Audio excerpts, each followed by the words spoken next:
यह dictation SSC grade D में बोली हुई डिक्टेशन है। इस डिक्टेशन की स्पीड 80 शब्द प्रति मिनट रहेगी। डिक्टेशन शुरू होगा 3 सेकंड बाद। शुरू। सभापति जी, मैं माननीय मंत्री जी का बहुत आभारी हूँ कि उन्होंने अपने बजट भाषण में परंपरा से हटकर कुछ महत्वपूर्ण नीतियों की घोषणा की है। आमतौर पर मंत्रियों के प्रस्तावों पर राजनीतिक बातें अधिक होती थी और मंत्री द्वारा प्रस्तुत बजट भाषण में एक नई परंपरा को कायम करने का प्रयास किया गया है।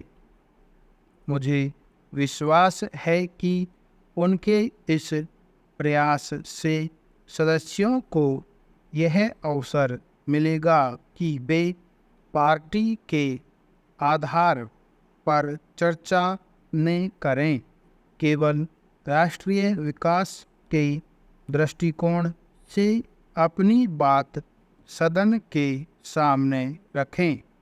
मंत्री जी के इस प्रयास के लिए सदन के अनेक सदस्यों द्वारा व्यक्त की गई भावना का मैं पूरा समर्थन करता हूँ। वास्तव में सरकार को जनहित की योजनाओं पर काम करना उचित प्रतीत होता है। देश के विकास के लिए यही ठोस उपाय है। Para change. बजट से ऐसा लगता है कि पहली बार सरकार ने वास्तविक रूप में शिक्षा की उन्नति की दिशा में गंभीरता से सोचा है। सरकार ने पहली बार ग्रामीण क्षेत्रों में प्राथमिक और उच्च शिक्षा के लिए अधिक विद्यालय खोलने के लिए पर्याप्त धन की व्यवस्था की है।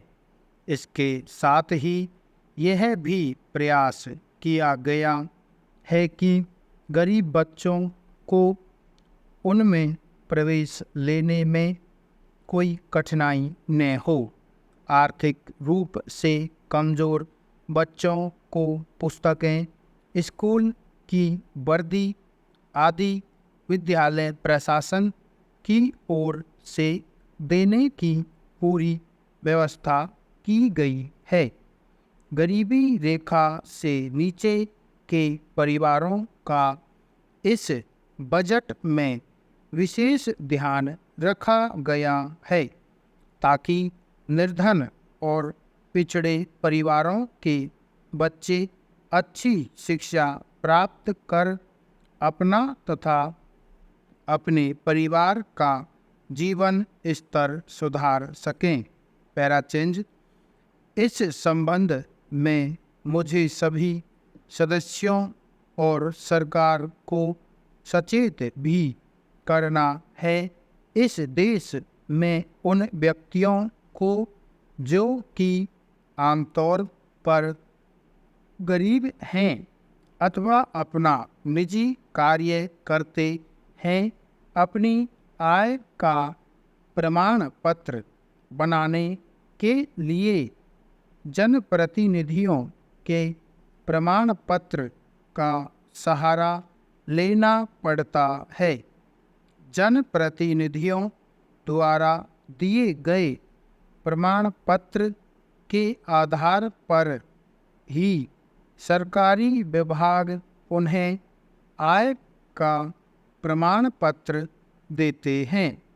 पिछले वर्षों में ऐसे अनेक उदाहरण देखने को मिले हैं जबकि अपने जनप्रतिनिधियों ने ऐसे लोगों को कम आय के प्रमाण पत्र दिए हैं जिनका व्यापार लाखों में चलता है। उस प्रमाण पत्र के आधार पर उन्होंने अपने बच्चों को गरीबी रेखा से नीचे दिखाकर उन बच्चों का हक छीन लिया जिन्हें वास्तव में इसकी आवश्यकता है। पैराचेंज महोदय, आज इस सदन में मुझे बोलने का अवसर दिया है, इसके लिए मैं आपका हृदय से आभारी हूँ। आज बहुत अच्छा समय है जब सभी दलों के नेता राष्ट्र हित के एक अहम मसले पर विचार विमर्श करने के लिए इस सदन में उपस्थित हुए हैं। आज जिस गति से विकास हो रहा है वह भारत के मजबूत होने का प्रमाण है, लेकिन जिस प्रकार औद्योगिक क्षेत्र का विस्तार किया जा रहा है तथा सुंदर नगर वसाने की योजनाएं बनाई जा रही हैं, इससे कृषि योग्य भूमि धीरे धीरे समाप्त हो रही है। यह चिंता का कारण बनता जा रहा है।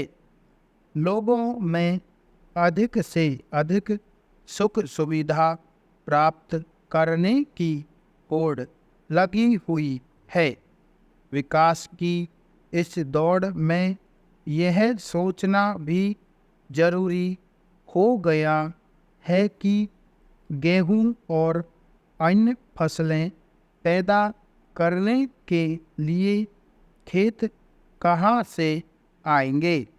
यदि जंगलों को काटकर कृषि योग्य भूमि तैयार की गई तो एक बड़ा संकट पैदा हो जाएगा। जंगलों को समाप्त होने से वर्षा नहीं होगी, वर्षा न हुई तो अन्न पैदा नहीं होगा, और यदि अन्न पैदा न हुआ तो लोगों को भरपेट अनाज नहीं मिल पाएगा। अन्न के बिना जनजीवन खतरे में पड़ जाएगा।